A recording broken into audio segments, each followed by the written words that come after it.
Bueno, como les decía, escuchan todos, ¿no? Sí. Sí, sí. Bien.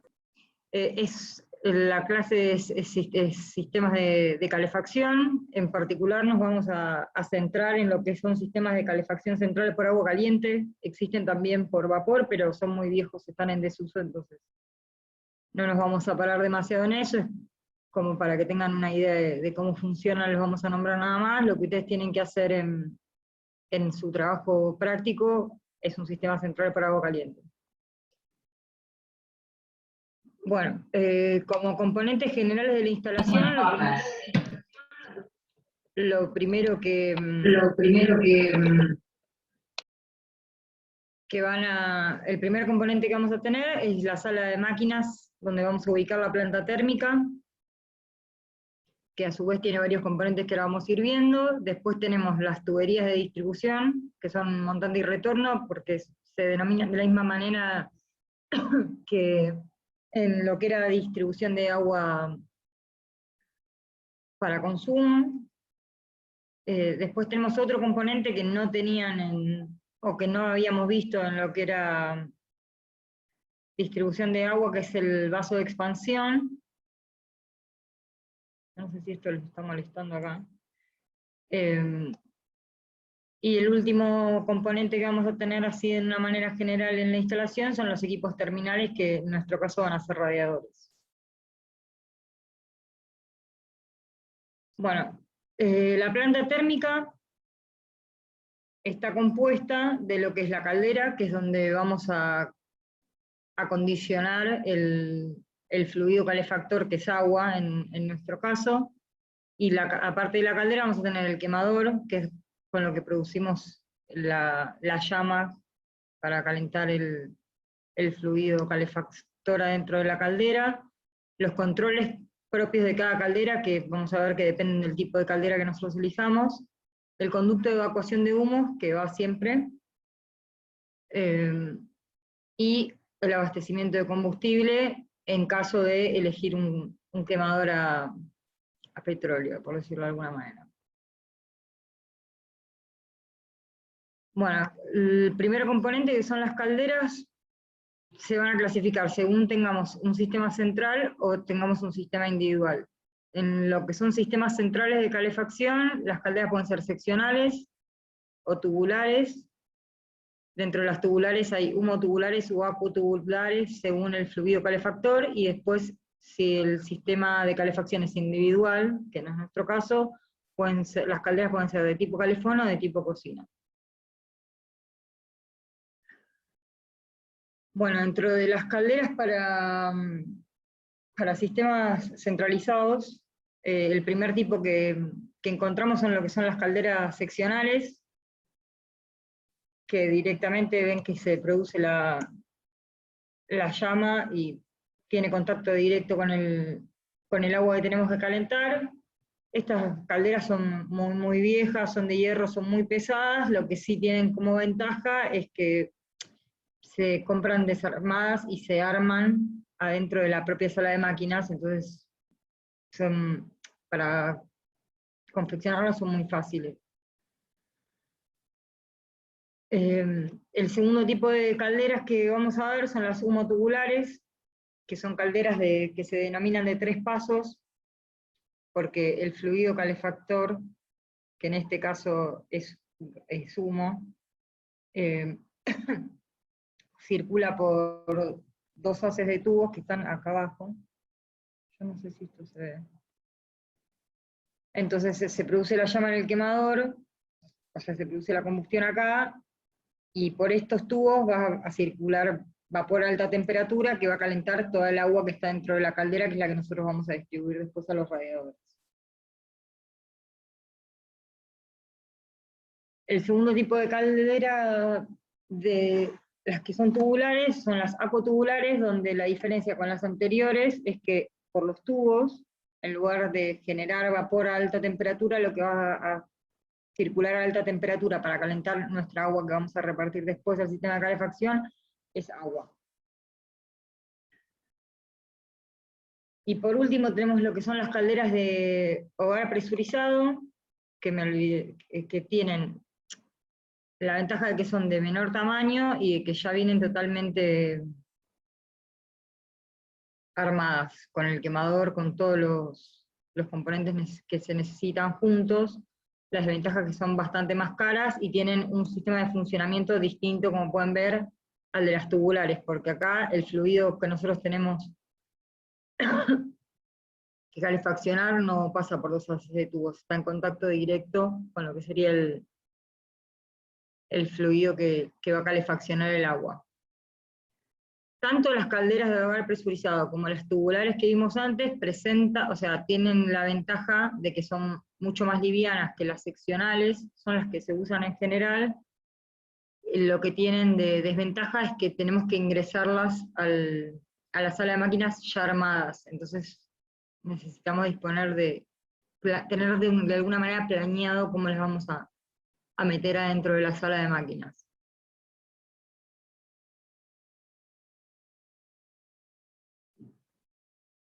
Bueno, el segundo componente de lo que sería la sala térmica van a ser los quemadores, que es donde se produce la llama que va a calentar nuestro fluido calefactor, que los vamos a clasificar según el tipo de fluido que los alimente, ya sean líquidos livianos o gas, y cómo funcionen. Pueden ser manuales, semiautomáticos o automáticos.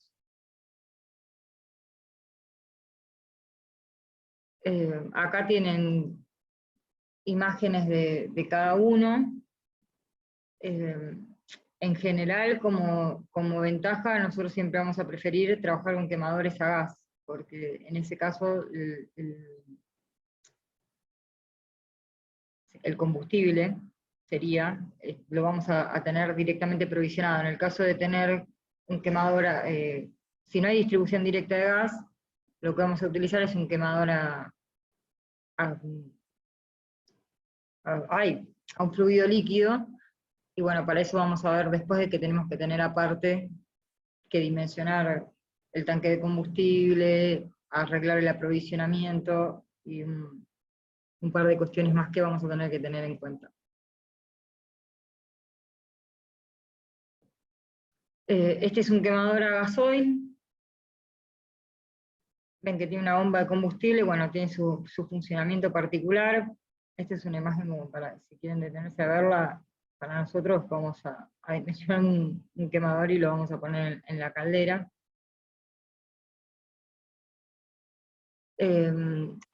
Bueno, y ahora vamos a ver lo que son los controles, que es otro componente que también tenemos que tener en cuenta en lo que es la sala térmica. Según el tipo de caldera que nosotros elijamos, es distinto lo que vamos a tener que controlar.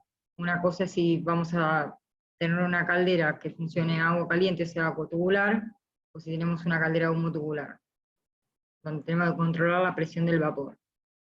En este caso, en esta imagen, lo que vemos es una caldera de agua caliente o agua tubular, donde los controles que sí nos van a importar son el termómetro, que nos va a indicar a qué temperatura está adentro el agua,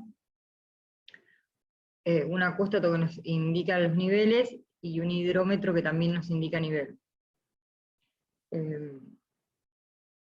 Todas las calderas, bueno, como ven, tienen una salida de humos, que es lo que vamos a conectar nosotros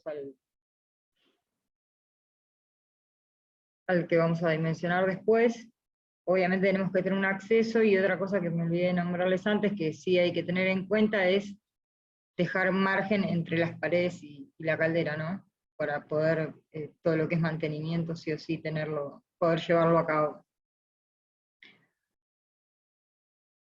En lo que son las calderas a vapor o humotubulares, tenemos más controles todavía, porque tenemos que, aparte de todo, controlar lo que les decía, la presión del vapor que va a estar adentro de la caldera. Entonces vamos a tener un manómetro que mide presiones, un presóstato de trabajo, que es para verificar porque la caldera funciona con una determinada presión, ¿no?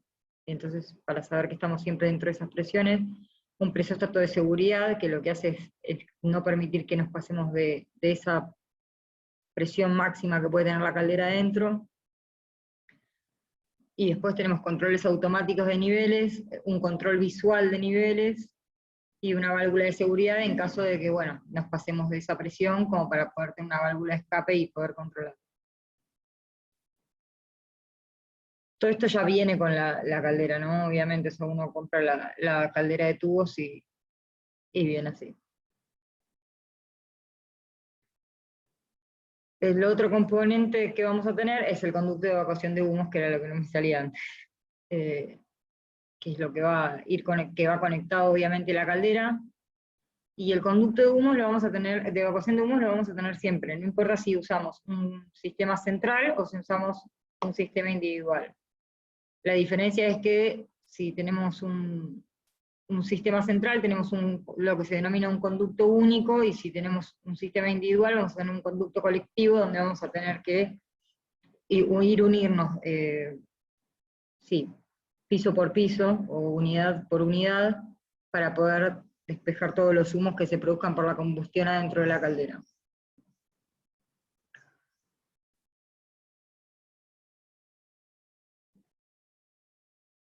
Bueno, después tenemos el tanque de combustible, y este es uno de estos componentes que depende del tipo de fluido que nosotros elijamos para abastecer al quemador.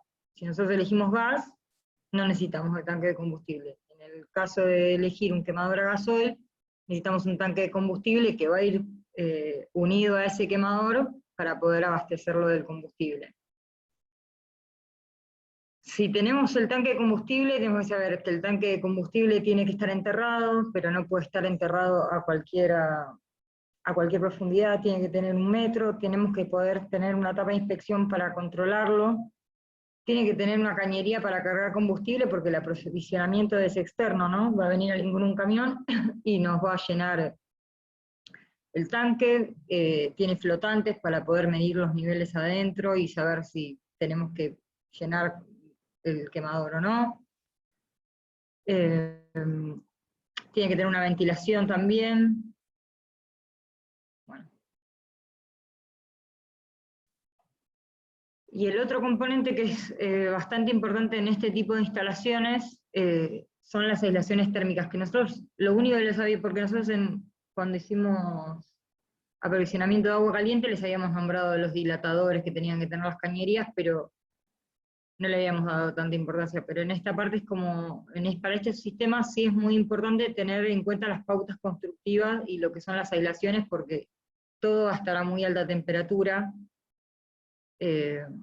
entonces todo tiene que ir aislado. Tanto las cañerías como las calderas, todo lo que sea la sala térmica, y tener en cuenta, por ejemplo, los aspectos constructivos, como que los caños no pueden ir pegados a la pared, porque si no nos van a calentar mucho la pared, entonces siempre tenemos que dejar una cámara, usando grapas de apoyo, dejando un espacio libre, poniendo el revoque que sea necesario. Y acá ven que tienen tipos de aislaciones para lo que son las calderas y tipos de aislaciones para lo que son las cañerías. Respecto a las tuberías de distribución, o sea, a los montantes y a los retornos, los materiales que van a encontrar pueden ser hierro negro, hidrobronce o plásticos. En todos los casos, como habíamos visto antes, tienen que ir aislados.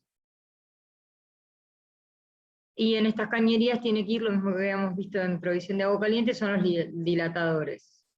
Hay varios tipos de dilatadores, puede ser un dilatador en U, que funciona por forma, un dilatador a pistón, que ya tiene otro mecanismo, igual que lo que es el fuelle de acero, y los dilatadores por fuelle de latón.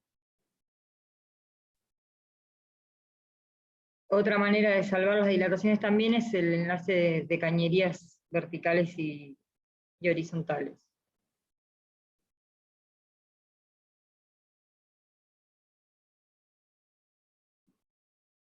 Bueno, dentro de lo que son las tuberías de distribución, según el tipo de material que elijamos, es el tipo de uniones que vamos a tener disponible, para que vean si usan hierro negro, las uniones pueden ser roscadas, soldadura a tope, o pueden ser por bridas.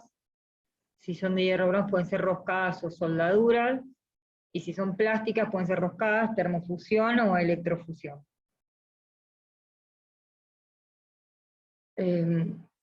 Bueno, el otro componente que tenemos en este tipo de instalaciones es el tanque de expansión, que es como el componente que en realidad regula toda la instalación, hace que se mantenga todo en equilibrio.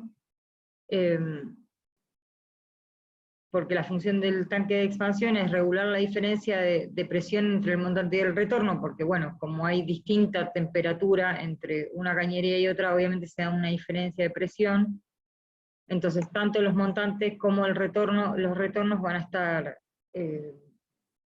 conectados al tanque de expansión, pero además el tanque de expansión lo que nos va a permitir es llenar la instalación en función de que se vaya evaporando el agua por la alta temperatura. Entonces, aparte de todo, el tanque de expansión también tiene que estar conectado a lo que es el tanque de reserva.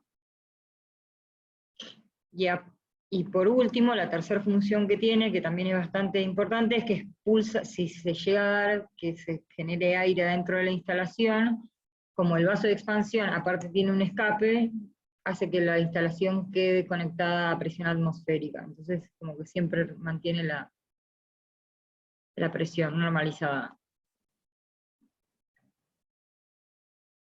Acá ven como una foto más grande, que después una imagen más grande, después la vamos a volver a ver en la parte de dimensionamiento para que tengan una idea de cómo se dimensiona, pero ven que está alimentado por tanque de reserva y tiene una conexión al montante y a los retornos. Además, bueno, acá ven que tiene una válvula de limpieza, tiene su propio flotante para saber cuándo necesita alimentarse o no. Y los materiales que van a poder encontrar el vaso de expansión puede ser de chapa de hierro galvanizada o plástico que se compra directamente, como cualquier tanque.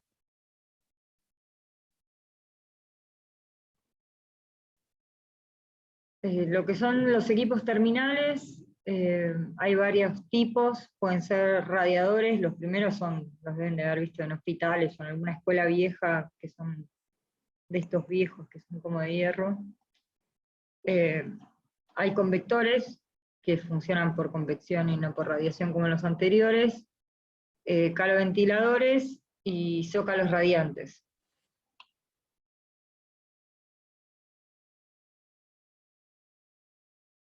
Lo que son los radiadores de función de hierro, los que veíamos que son los primeros, ya vienen con una determinada cantidad de columnas, son mucho más pesados, son más viejos, ya no se usan tanto.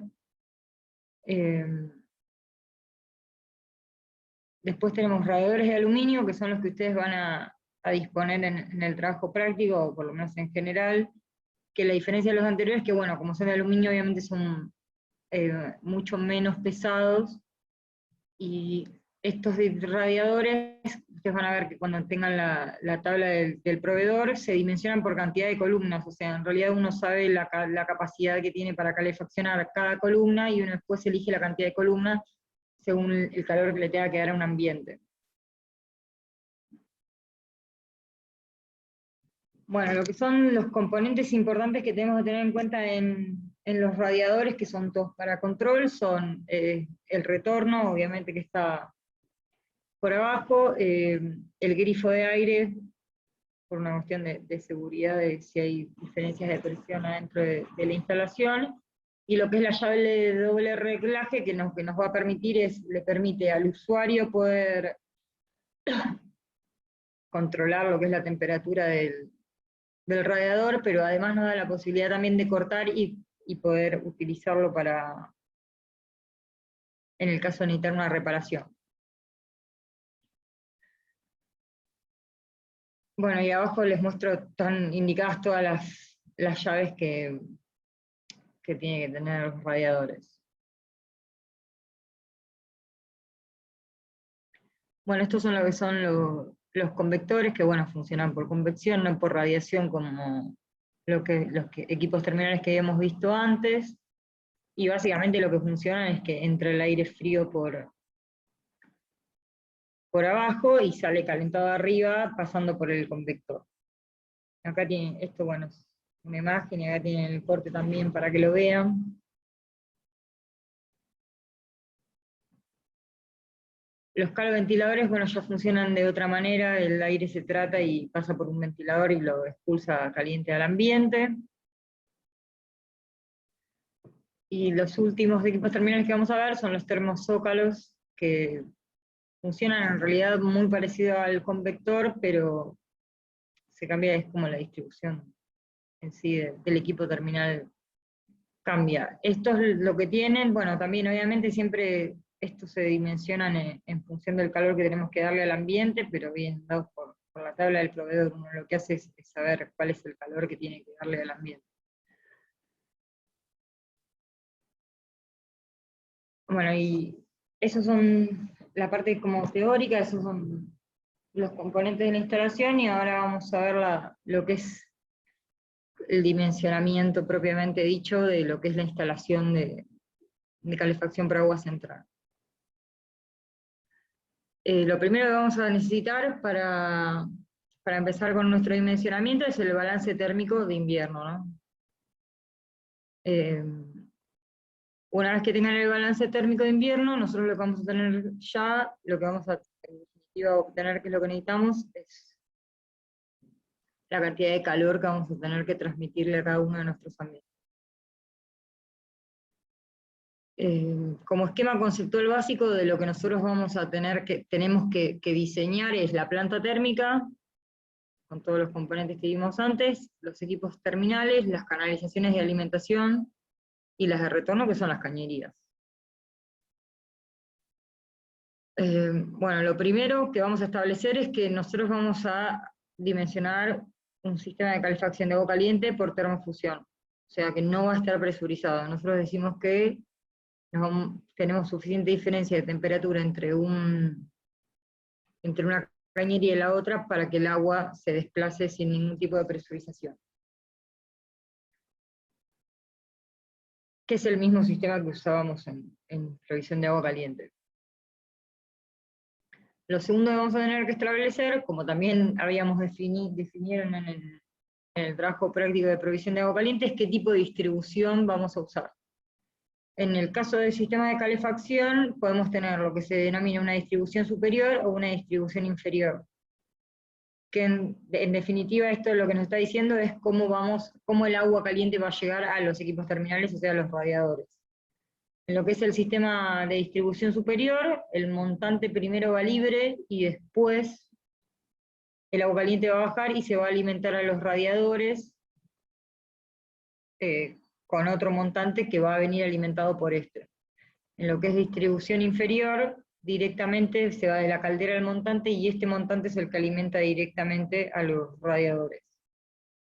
¿Cuál es más ventajoso? Bueno, obviamente el sistema de distribución inferior, porque el agua, al hacer un menor recorrido, llega a mayor temperatura a los equipos terminales, lo cual, aparte, como tenemos menor longitud, también nos implica menor diámetro, porque vamos a tener menores pérdidas.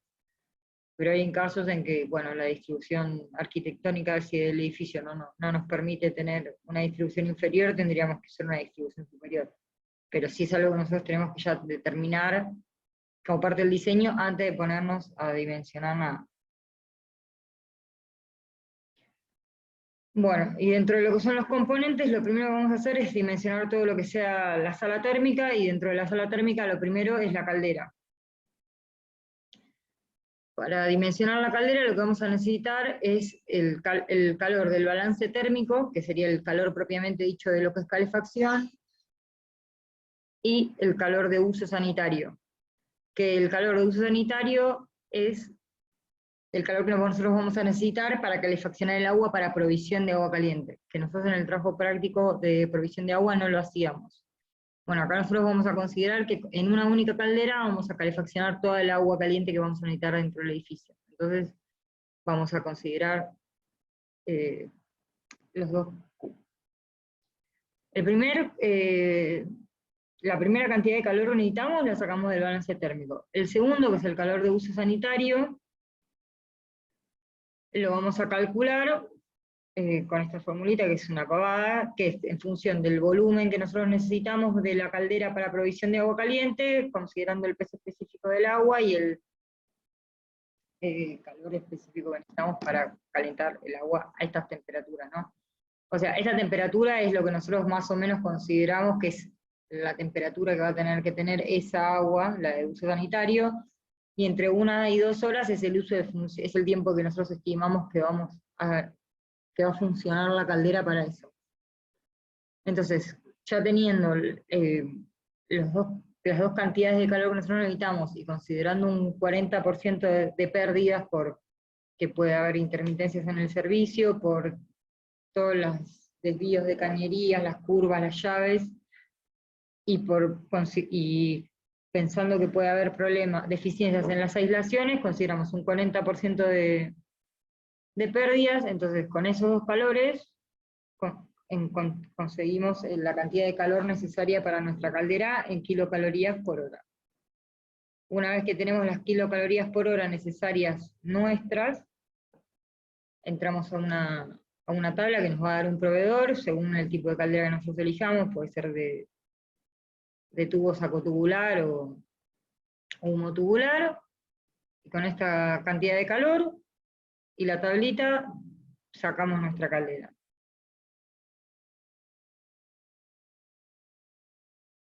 Lo segundo que vamos a tener que dimensionar es el quemador, que no importa qué tipo de combustible nosotros elijamos, lo vamos a necesitar sí o sí.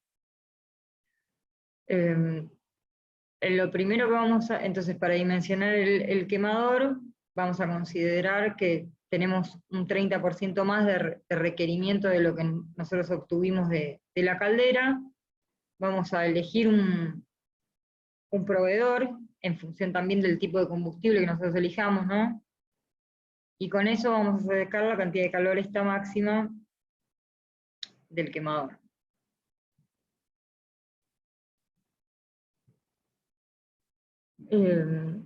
Lo siguiente que vamos a tener que dimensionar, en caso de que elijan un quemador a gasoil, es el tanque de combustible, y para eso los datos de entrada que nosotros vamos a necesitar son el consumo máximo del quemador. Es que esto es en kilos por hora, si me olvido de cambiarlo, perdón, o sea, es el dato que obtuvimos antes.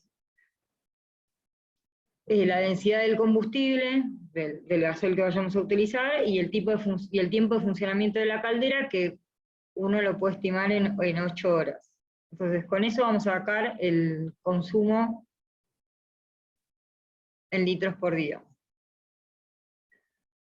Una vez que nosotros obtenemos ese valor, vamos a considerar que hay un intervalo de aprovisionamiento de lo que sería el gasoil propiamente dicho, esto de que yo les había comentado antes, de que el tanque de combustible nos lo van a llenar alguien externo, entonces vamos a considerar más o menos que, bueno, entre una carga y otra se tardan 30 días, que vamos a tener pérdidas. Entonces, bueno, hay una parte del volumen del tanque que se van a ir acumulando impurezas propias del gasoil, y vamos a dejar aparte, vamos a considerar un margen de seguridad por si se retrasa este aprovisionamiento. Entonces, considerando ese 15% como de seguridad, con el consumo máximo que vamos a necesitar en un mes, obtenemos el volumen que va a tener el dimensionamiento del tanque de combustible.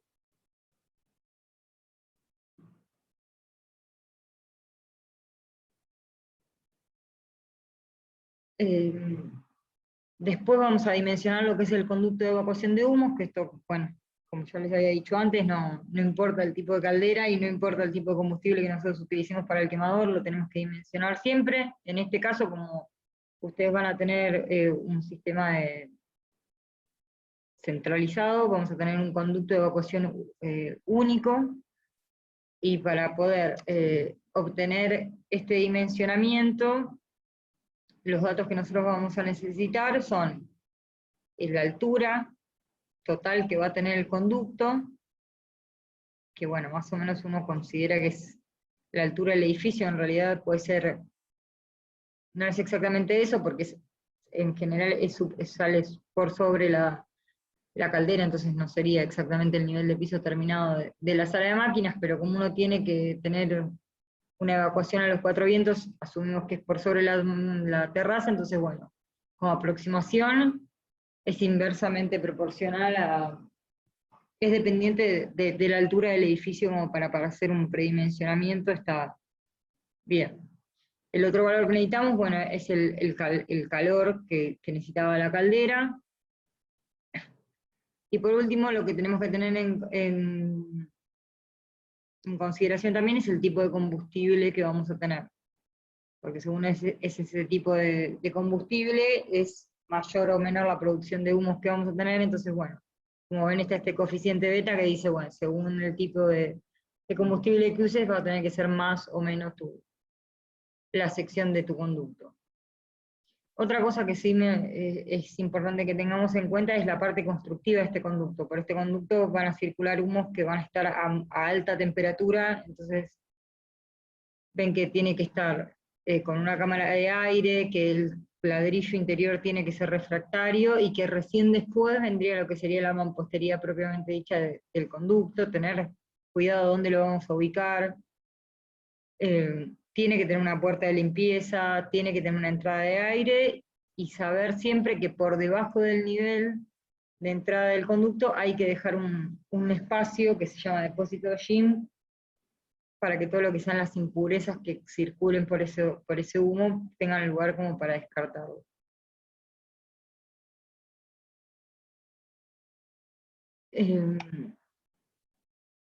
Bueno, la otra parte que tenemos que vamos a tener que dimensionar es el pozo de enfriamiento, que esto también es independiente del tipo de combustible. El pozo de enfriamiento básicamente lo que es un lugar donde nosotros vamos a poder vaciar la caldera para poder hacerle mantenimiento.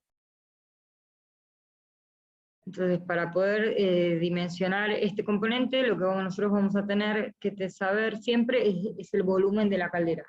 ¿Ven? Porque la capacidad del pozo tiene que ser siempre igual al doble de la caldera de mayor volumen, en el caso de que hubiésemos una caldera, no va a ser el de ustedes. Nosotros con una única caldera vamos a calefaccionar todo el agua, como habíamos dicho al principio. Entonces, solamente sabiendo el volumen de la caldera, diciendo que es el doble, ya está, tenemos el valor del pozo de enfriamiento. La cuestión es que después, para dimensionarlo propiamente dicho, tenemos que tener en cuenta si lo vamos a poder hacer con un bombeo manual o automático, si lo tenemos que poner ventilación o no. Bueno, todo eso depende del volumen que tenga esto, ¿no? Si es menor a 300 litros, la norma nos va a decir que con una reja y bombeo manual no hay problema.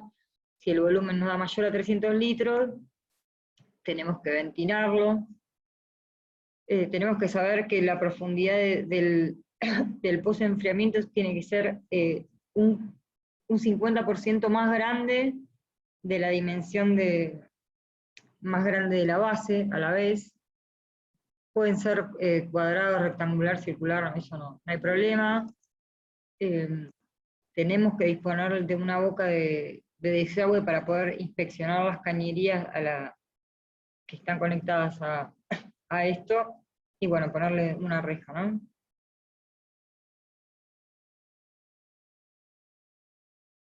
Bueno, lo siguiente que vamos a dimensionar es el vaso de expansión, que bueno, este es el mismo gráfico que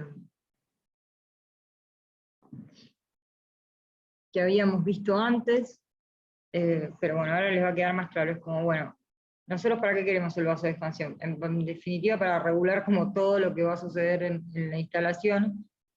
Entonces, para poder estimar el volumen que va a tener el tanque de expansión, lo que vamos a necesitar es el volumen de agua de la caldera, que eso nos va a salir según un catálogo en función, bueno, ¿no? Ya habíamos dicho, del calor que habíamos calculado antes, el volumen de agua que va a circular por nuestras cañerías, y el volumen que va a haber en nuestros radiadores, porque nosotros necesitamos el volumen total de la instalación. Entonces, el primer dato, el volumen de la caldera, ya dijimos, nos lo va a dar la tabla del proveedor. El volumen de las cañerías lo vamos a estimar como que es un 70% del calor que también necesitábamos de la caldera. Todo esto es un predimensionamiento, ¿no?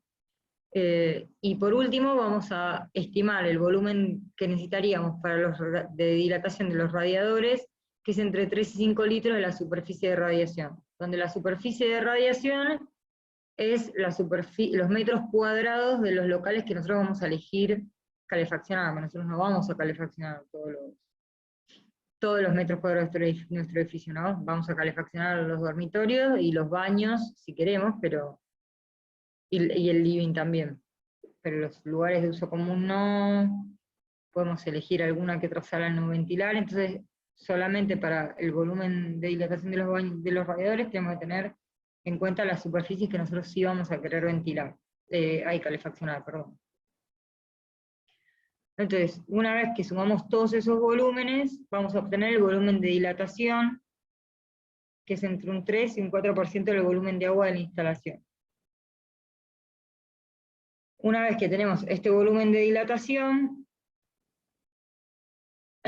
vamos a multiplicar eso por el doble para tener un margen de seguridad, y vamos a obtener que en definitiva lo que necesitamos que es que el volumen del paso de expansión sea un 7% del volumen total de agua de la instalación.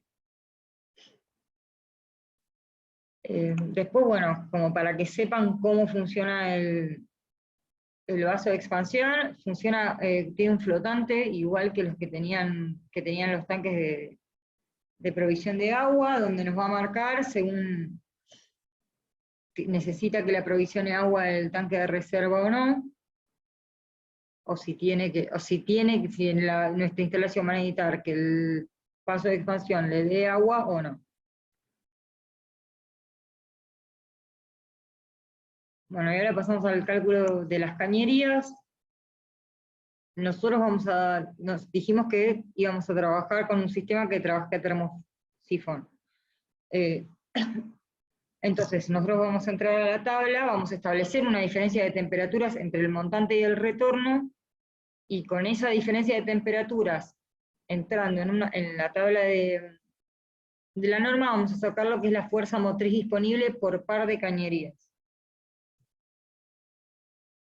Una vez que tenemos esa fuerza motriz disponible, que la sacamos de tabla, vamos a decir, bueno, pero esto es en metros de columna de agua por metro, y nosotros necesitamos el total de esa fuerza motriz. Entonces lo que vamos a hacer es multiplicar esa fuerza motriz disponible por la altura, por la longitud que tienen nuestras cañerías. En general, más o menos puede ser la diferencia que hay entre el eje de la caldera y el último radiador, como para estimar una longitud y no tener ya todo el diseño hecho. Una vez que tenemos la fuerza motriz total por par de cañerías, vamos a considerar que tenemos pérdidas por fricción y pérdidas localizadas por accesorios, o sea, por llaves, por codos, por lo que sea. Y después vamos a considerar que tenemos una longitud de fricción, que es la longitud que va a ser la longitud de todas nuestras cañerías, que es la longitud del montante más la longitud del retorno. Entonces, en definitiva, nosotros lo que vamos a obtener, lo que nosotros buscamos, es obtener el coeficiente de fricción por par de cañerías. Entonces, eso lo vamos a calcular como un 50%, que es considerando pérdidas de la fuerza motriz total, dividida la longitud de fricción, que es 2 veces la longitud del montante, considerando que el montante y el retorno tienen la misma longitud. Una vez que nosotros tenemos el coeficiente de fricción de nuestro par de cañerías, vamos a ir a una tabla, que por favor fíjense que diga por circulación natural, que es lo que nosotros vamos a usar, porque también hay tablas por circulación forzada. Entonces nosotros vamos a decir, bueno, yo tengo en mi par de cañerías, para todo lo que yo decía calefaccionar, yo decido toda la columna de cuartos, de dormitorios, decido calefaccionarlo con un montante y un retorno, ¿no? Entonces yo voy a decir, bueno, en esa columna yo tengo toda esta fuerza motriz disponible. Calculo el coeficiente de fricción, y después lo que yo necesito, nosotros lo que estamos buscando en definitiva, que es el diámetro de la cañería. Entonces, con el coeficiente de fricción, y sabiendo cuál es la cantidad de calorías que yo voy a necesitar para calefaccionar esos ambientes, porque esto es como decían en agua, que tienen que tener la cantidad, o como decían en pluvial, para poder el diámetro va a ir cambiando piso a piso, más o menos, porque la cantidad de calor que nosotros necesitamos aprovisionar va disminuyendo piso a piso. Entonces tenemos que ir entrando, y piso a piso vamos a entrar con el coeficiente de fricción y la cantidad de calor acumulado, y con eso podemos sacar diámetro. El diámetro del montante y el diámetro del retorno. Acá les dejo la tabla de circulación forzada, no la usen, la que tienen que usar ustedes, la de arriba. Bueno, y el último componente de esta instalación que vamos a tener que dimensionar son los equipos terminales, que pueden ser radiadores o convectores. En general, para el trabajo práctico nosotros usamos radiadores, como les había dicho, de aluminio por columnas. Y los radiadores, lo que vamos a ver es que el rendimiento en sí del radiador va a depender del tipo de sistema de calefacción que nosotros elijamos. No esto es para que tengan una idea, ¿no? Después cada proveedor les va a dar exacto el valor que ellos tienen, pero para que tengan una idea cómo varía el rendimiento. Si es agua caliente por circulación natural, que es lo que vamos a usar nosotros en el TP, tienen un rendimiento de 450 kilocalorías por metro cuadrado. Este es un rendimiento para agua caliente por circulación forzada, y este es el rendimiento para vapor a baja presión. Otro tipo de equipos terminales son los convectores, que también acá les mostramos que tienen distintos rendimientos según el fluido calefactor que nosotros elijamos. Y el otro aspecto que va a modificar el rendimiento de nuestros equipos terminales es cómo lo emplacemos. O sea, qué tanta libertad le damos para que trate el aire del ambiente en sí que nosotros vamos a calefaccionar. Si nosotros lo dejamos totalmente externo, no vamos a tener por sí problema y consideramos que el rendimiento es del 100%. Si le ponemos una etapa superior, perdemos un 5% de rendimiento. Si lo empotramos, vamos a perder, o sea, que va a estar todo tapado, menos la parte de adelante, o sea, sin tapa, perdemos un 10% de rendimiento. O sea, cuanto más lo cerremos, más rendimiento perdemos, en definitiva. Y esta es una cuestión más que nada constructiva para que tengan en cuenta cuando hagan los planos, que bueno, los radiadores también trabajan van a estar a una determinada temperatura, y siempre tenemos que tener, bueno, en cuenta todas estas dilataciones que va a tener este sistema.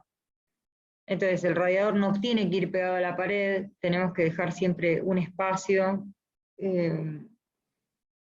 Vamos a necesitar una falsa columna o no, si tenemos la suerte de que haya un pase muy cerca, pero rola la situación, para poder poner los montantes y los retornos que van a alimentar a cada uno de los radiadores, conectar una canaleta, esto que les decía, para poder no tener problema con la dilatación propia de las cañerías. Obviamente siempre cuanto más cerca de donde entre el aire frío, mejor va a ser para el tratamiento del aire, pero bueno, es una cuestión más arquitectónica. Y esto es como para que vean, tengan una tabla de referencia para lo que sería el cálculo de radiadores, porque con los radiadores lo que nosotros vamos a hacer es, nosotros vamos a tener como dato el calor que necesitamos darle al local. Y lo otro que vamos a tener es, bueno, la tabla del calor que provee cada columna de un radiador según el proveedor. Entonces nosotros lo que vamos a hacer es, yo necesito tanto calor, una columna de radiador me da tanto calor, bueno, necesito tantas columnas para este ambiente.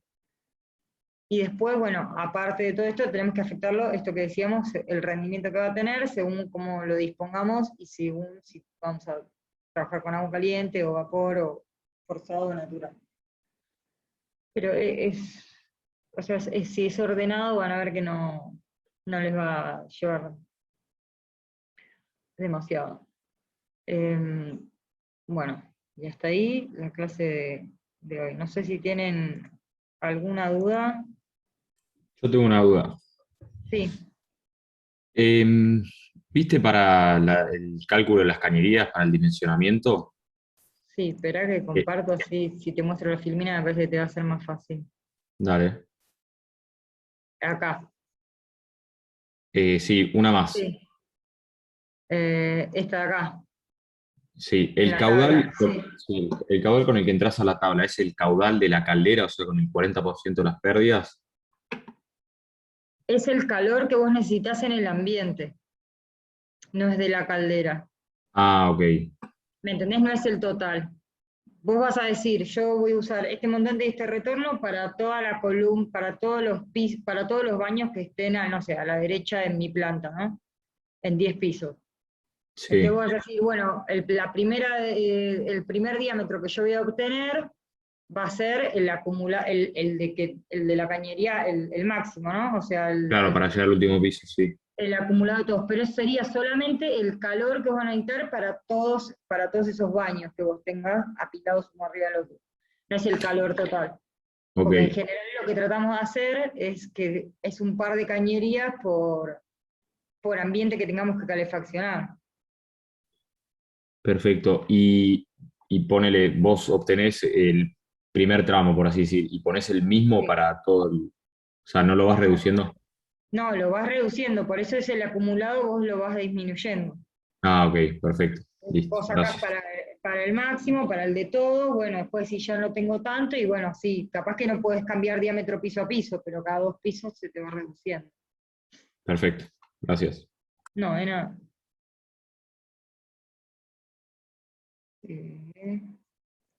Vamos a volver acá, ahí está. No sé si alguien tiene alguna duda más.